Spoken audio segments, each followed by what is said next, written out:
Hey guys, it's 007, and today we're going to do a conclusion based on the first day of the next patch. I believe it's patch 2.5. Don't quote me on that one though.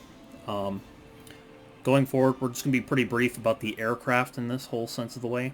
Um, I can't really cover much on the ground. Only had so much time. I'm not a content creator, so I don't have that much access to very many things. Hopefully, we can change that in the future, obviously. But going forward, the cover the aircraft, talk about their attributes, air to air, air to ground, various handling quirks, different aspects, payload options, yada yada. We'll talk about the F5 first, Sukhoi 17, then we'll go into the A7, talk about the Mavericks, and we'll talk about the lessons learned there. And then we'll talk about some additional stuff beyond that, little things that should be noted at the end. Can't really, state it to one aircraft. But going forward, the F5A, really good plane.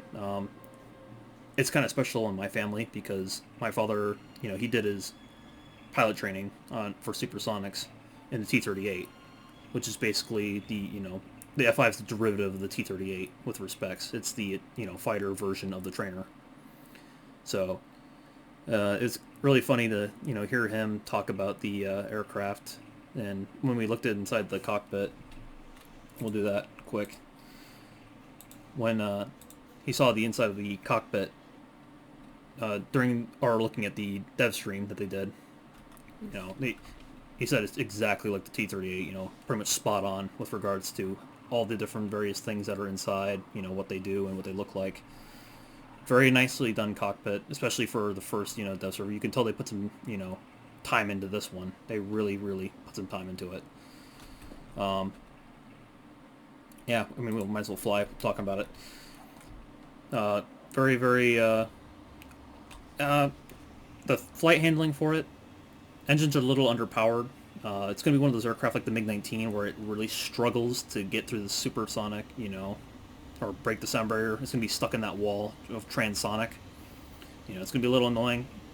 That's, one of the big things with this thing if you're going to fight it. Run, you're going to beat it in the race. Higher altitudes it does perform better, less aero drag, although everything performs better at higher altitudes with regards to drag. So no real contest there. Turn rate's going to be ridiculous. The only thing that will probably beat this thing is going to be the J35, and that's a very, very tough customer to be competing with. Very, very good with regards to that stuff. I'm trying to think what else we can talk about with this. AIM-9Ps, that's a reliable weapon. F1 carries it for Japan, obviously 4 of them. Kind of that whole debate, this thing only carries 2 AIM-9Ps versus the F1, which carries 4. But I think this thing will smash at F1 in a turn fight. Definitely not probably the thrust aspect fight and all that. And this doesn't have a radar as well, so, or ballistic computer in any respect.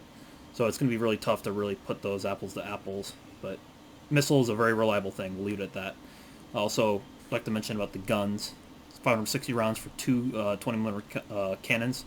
If you've ever been a veteran of the F-100, you're going to be right at home when it comes to these guns. Very, very, it's a familiar handling, very easy to use, a lot of flexibility to shoot, very easy to understand what's going on. Not like the, MiG-21's guns. You're going to be in very, very good hands when it comes to dealing with your opponent on the nose. A lot of time to work with. I will say the bombs aren't, dropping correctly. They don't drop symmetrically, which, who cares? Dev server, you understand that. Airframe is incredibly tough. I don't think it's accurate right now. It's really tough to say. This thing is... We were seeing this thing crank 20 Gs at some points. It was ridiculous what it was pulling. I know the airframe, obviously War Thunder pushes the bounds of some things. This thing can, in real life, probably push 7 Gs. And that's when you start running into the airframe starting to fail. But very, very impressive aircraft still. Air-to-air, it's going to be a very, very big one to deal with. Air-to-ground, there will be no plane in China that will beat this thing in air-to-ground. Q5s take a hike, The only thing the Q5s have are flares and RWR, which I will say, a lack of RWR at top tier is going to be a very, very big hindrance.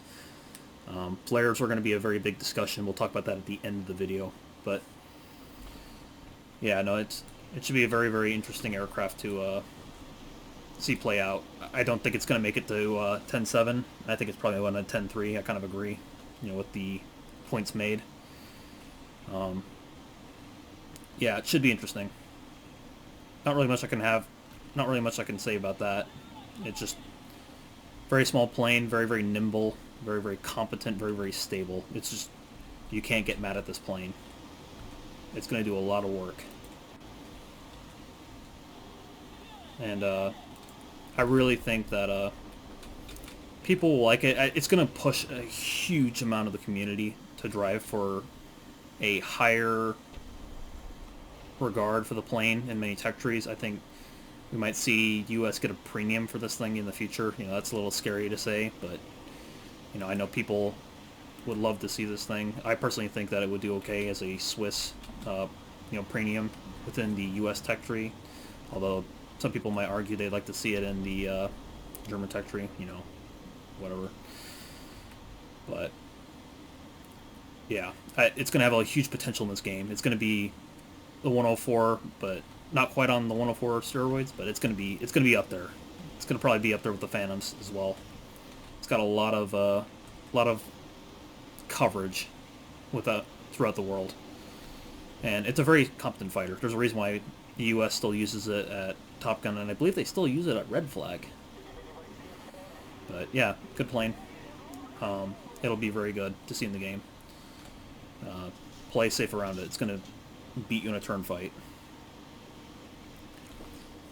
Going forward, I don't think there's really much to say about the ground attack variations of it. It's got a lot of payload options. We could take a look at that briefly again. I don't really think you're going to use any other plane when it comes to like top tier. There's just nothing that compares, especially with the bullpups. Bullpups are king at top tier. You have to be utilizing bullpups, and obviously you can use that with a Sidewinder loadout, but full bullpups to get the most out of your work probably make the most sense. That's it for the F5A. I'm really excited to see it. Hopefully it does well. Hopefully we can see more F5s in the game in the future. Moving on to Sukhoi 17. This plane is... oh, wow. Where do we start? Flight model is incomplete. That's largely what everyone's been saying. I probably would agree with that statement. There are various things going on. Obviously the swing wings going on. I had to set a keybind for that. Obviously you can shift the controls for that. It's largely this is kind of how the F111 would work. If it was added, you have to manually move the sweep. There's no automatic system. They are setting that, so guessing get prepped for who F-14 man when it shows up. I don't know if the MiG-23 had an automatic system. I don't think it probably did, but hey, someone knows. Let them know. Good thrust. We'll go for takeoff and all that. Payload variation is insane on this thing. There's a lot of things that are even covered in the payload variations. Like, there are special guided missiles it can use for the ground. Should be interesting how to see what those are. They sound pretty scary. That's all I can really say. I don't have any more information than that.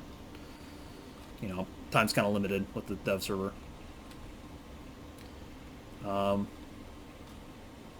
This thing's ability to carry 4R60s is going to be huge. The lack of a radar for tracking and basically targeting aircraft or locating them is going to be a little bit of a detriment, I'm going to be honest with you. This thing is going to be a pig. It's going to be probably the closest to the F4 Phantom in performance. It will be quite obvious when you see this thing. It's going to be massive. It's going to be... it can turn. There's no qualms about that either. Bombs are very nice. The 500 kilogram bombs will probably be doing a lot of work on the enemy's bases. So you'll have to keep an eye out for that. It'll probably be doing those suicide sprints, kind of like what you'll see Phantoms do in the game. 30 mils are still competent. No debate in that. Like I said, the model's incomplete. It doesn't really properly model the aerodynamics around the wing sweep. You can't really change the flight model, speed parameters, I should say. relative to, you know, the orientation of the wings. So any way the wings are out, it doesn't matter. RWR is nice, but it's the same Russian RWR that only tells you 4 different directions at a time. Doesn't give you the 360 degree, you know, reference. So it's a little vulnerable, but if you're used to playing Soviets, you'll be used to it. Tough airframe, I will say that. I pushed it to Mach 1.26 in a dive. Pulled up with the wings fully extended, and it ripped the wings off, but I managed to land this thing safely. It was, man, this thing's a real tank when it comes to, you know, handling the loading. It should be interesting to see its later relatives show up in the game, like the Sukhoi 22 later on. But anything beyond that, air-to-air is pretty decent. I can't really say much about it, though, because, you know, there's not really many players to fight. So take it with a grain of salt. Also, dev server, you know, that should be already, you know, understood. What really is going to be the flight model is a very big debate. It feels a lot like the Sukhoi 7 flight model, which Sukhoi 7 could outturn a Phantom. So take that with pride if you can, or in stride. Beyond this, air-to-ground, it's alright. The bomb targeting site, you know, obviously is the one that you have to dive to present, you know, and get everything. Obviously you can see the wings go through the outer wings go through the inner winglets, or wing sections. Nothing else beyond that. I had to sneeze, sorry. Yeah, there's nothing really much I can say for that. Pretty competent with those regards. Nothing really else to say.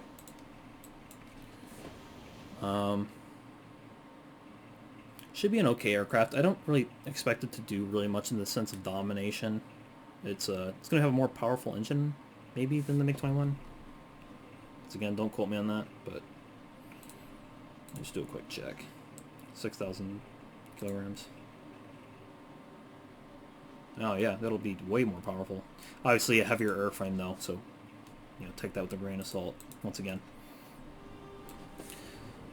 That's all I really have to say about the Sukhoi 17. It should be interesting. It's going to be a learning model for Gaijin and for the player base. It'll test, you know, the viability of swing wing when it's properly implemented. So how it does, we'll kind of largely talk about where we're going forward with the game. And I mean, swing wings will have its advantages. You know, people will figure that out. But going forward, you know, we'll really see what happens. And finally, the A7. Now, we did a lot of testing with the Mavericks, doing custom battles. Very, very interesting lessons, I will say. Also in test flights. System is very interesting. The keybinds, you can tell Gaijin's running into the wall when it comes to keybinds with regards to these missiles.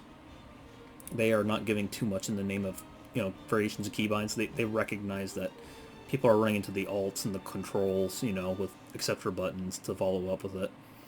So they've largely kept it simple from what I've seen. We'll talk about it quickly. We'll do a test flight.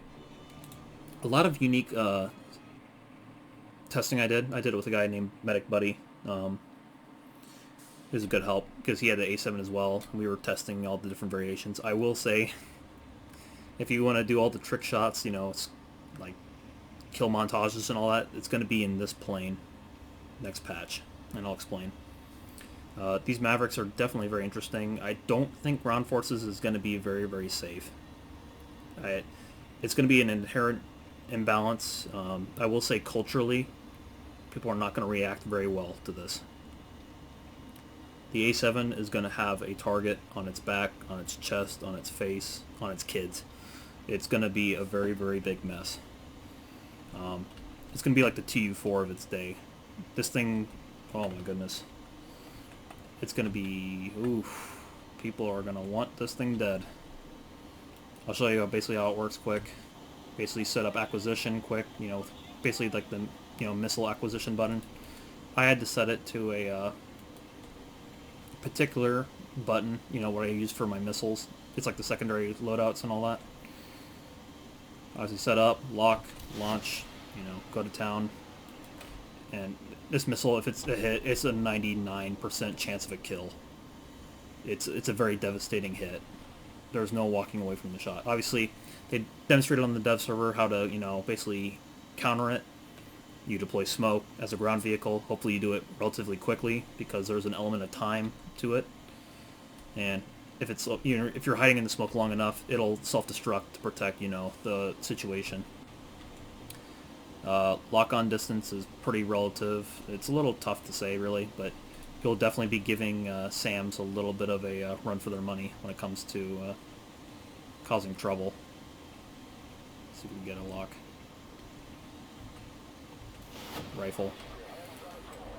The Ordnance is a little touchy when it comes to guidance, but when it's a ground vehicle that's moving at a mere dozens of kilometers per hour, it's going to be really, really spiked. So, like I said, ground forces, they're going to have a headache fighting this thing.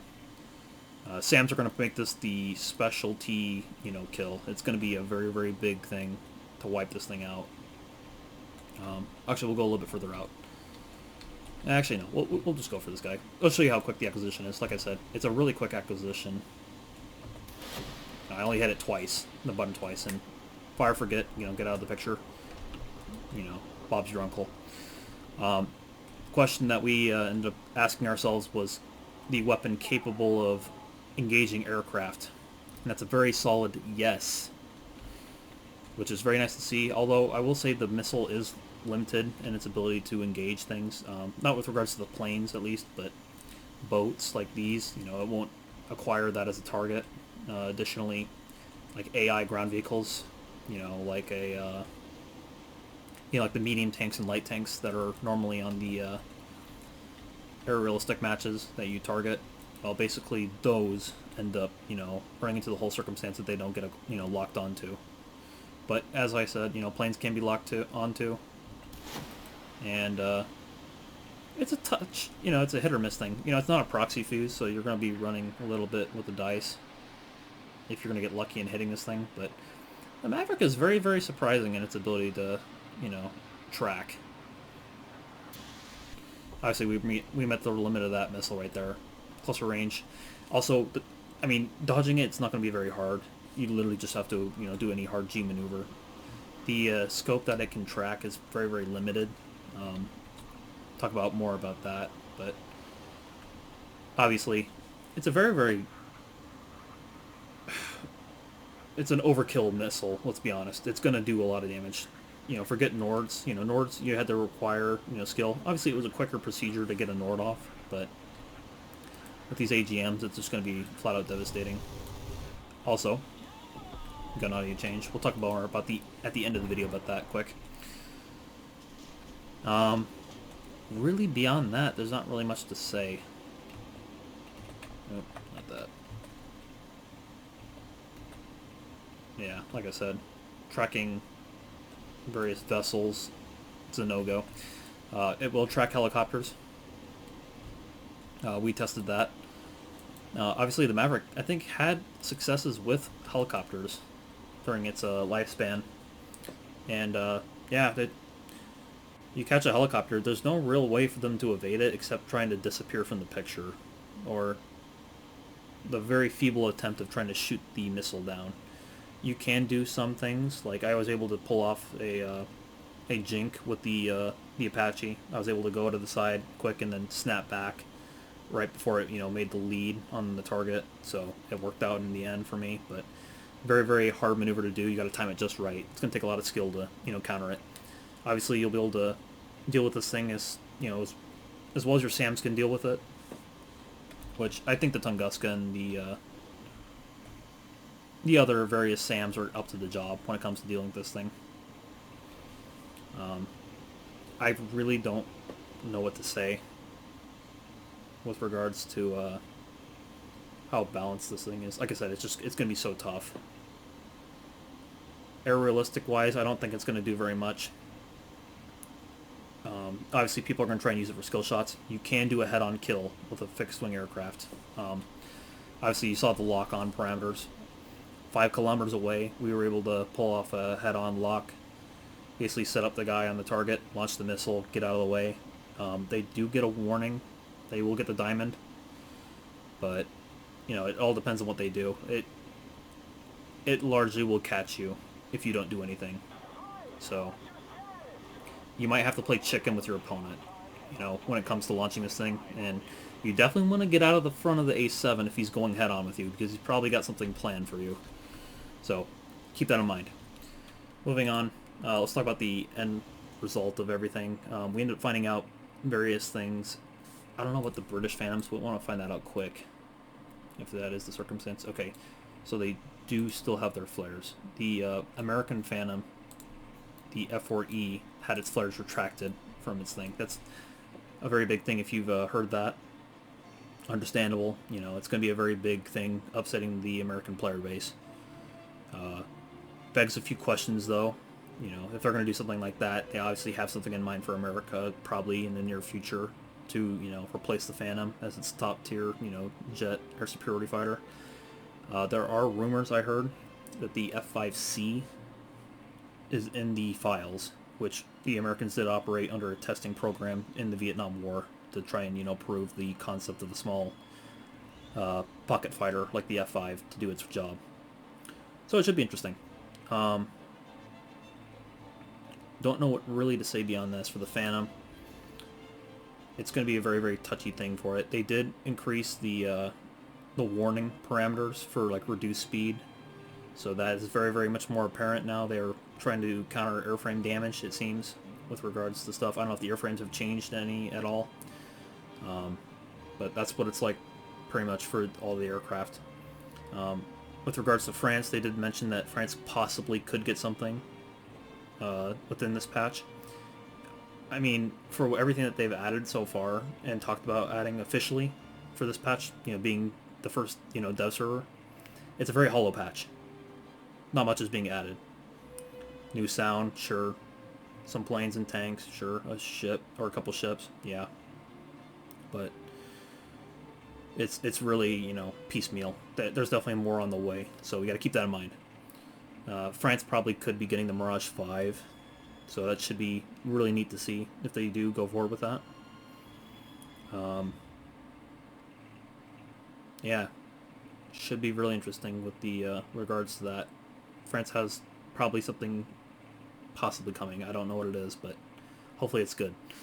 They need an update for the Mirage 3, although the Mirage 3 is pretty good, but they need something to be their second generation frontline, you know, multi-role fighter, whatever it need to be the case.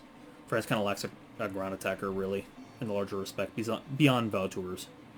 They need something that can do the air-to-air, you know, superiority fight, while still doing the ground attack. Mirage 3 can do that, kind of, but not so entirely well.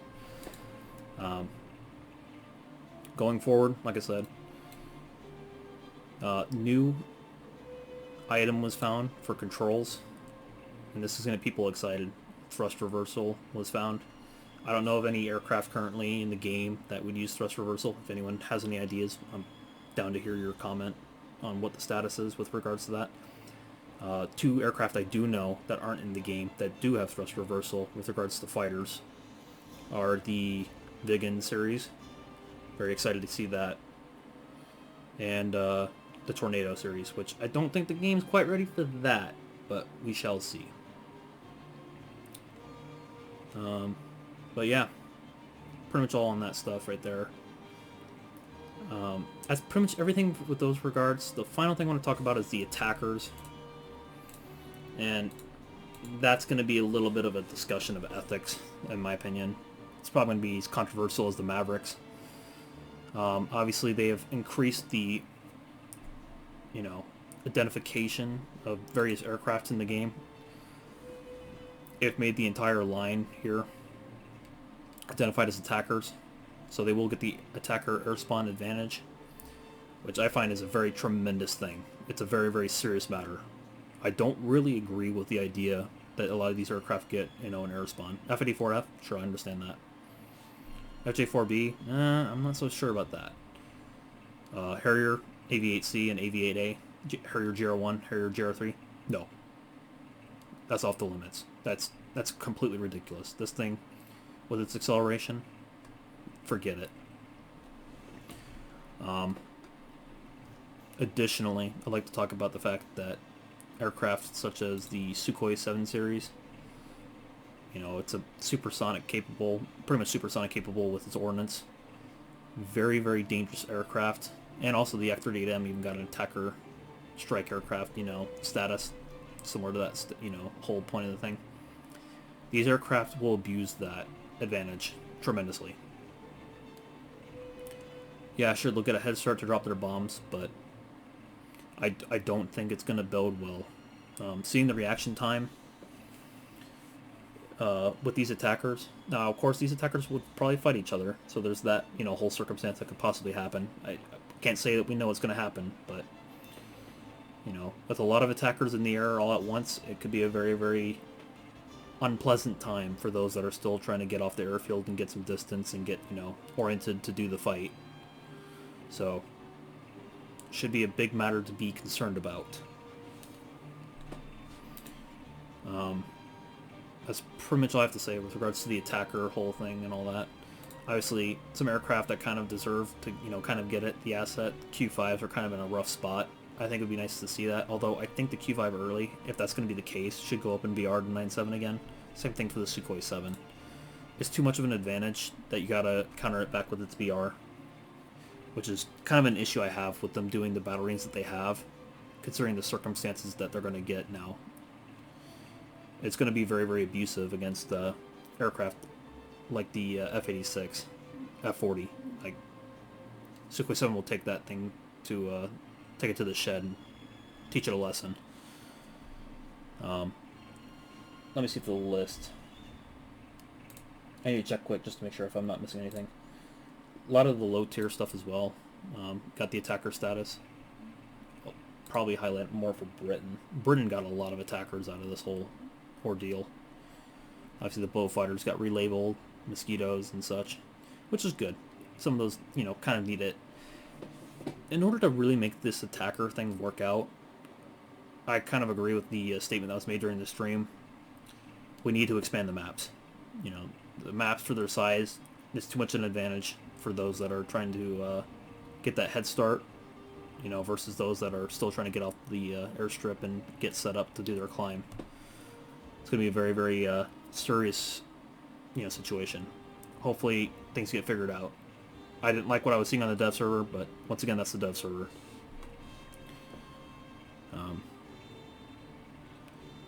Surprised I didn't give it to the Jaguar, if I'm honest. But yeah, that's largely all I have to say.